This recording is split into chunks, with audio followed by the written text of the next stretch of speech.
সকাল থেকে যদি বৃষ্টি হয় তাহলে কিন্তু আর অন্য কোনো কথা না ভেবে কিন্তু মনে হয় চলো আজকে খিচুড়ি বানানো যাক।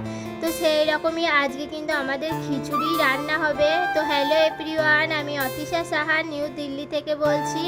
তো তোমরা কে কোথা থেকে ভিডিওটা দেখছো অবশ্যই কিন্তু কমেন্ট করো, আর ফলো করতে ভুলবে না। যদি আমার ভিডিও ভালো লাগে তবেই ফলো করবে, না হলে কিন্তু করার দরকার নেই। তোমাদেরকে জোর করে বলবো না যে ফলো করতে।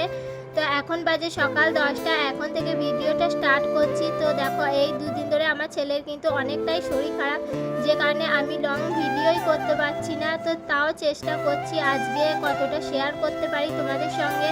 তো আজকে কিন্তু আমাদের খিচুড়ি রান্না হবে, আমার বরেরও কিন্তু ছুটি আছে, তাই ভাবলাম খিচুড়ি রান্না করি। তো এখানে কিন্তু শাক বেগুন আমি কেটে নিয়েছি, আর খিচুড়িতে শাক বেগুন বেগুন না ভাজা হলে ভালোও লাগে না। তার সঙ্গে কিন্তু আমরা ডিমও ভাজবো। আর এটা কিন্তু আমাদের আজকে এক বেলাকারই করছি, রাতে কি করব এখনও তাই ভাবি নাই। তো এখন কিন্তু আমি ডিমটা ফাটিয়ে নিচ্ছি। ফাটানোর পর কিন্তু দেখো আমি পেঁয়াজ দিতে ভুলে গেছি, একটু পরে কিন্তু আমি পেঁয়াজটা দিয়ে দিয়েছি, সেটা তোমাদের সঙ্গে শেয়ার করা হয়নি।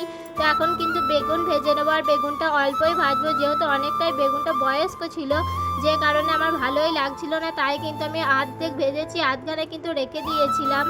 আর এই দেখো আমার দেখো ডিমটাও ভাজা হয়ে গেছে, আমি কিন্তু পরে পেঁয়াজটা দিয়েছি, আমার মনেই ছিল না ভিডিও করতে করতে। তো এখন কিন্তু আমার ওপাশে কিন্তু খিচুড়ি রান্না হচ্ছে, প্রায় শেষের দিকেই হয়ে গেছে। তো এখানে কিন্তু আমি তেল দিয়ে দিয়েছি, গোটা জিরে গোটা লঙ্কাও দিয়ে দিয়েছি, যেহেতু আমার ছেলে খাবে তাই কিন্তু অল্প ঝাল দিয়েছি।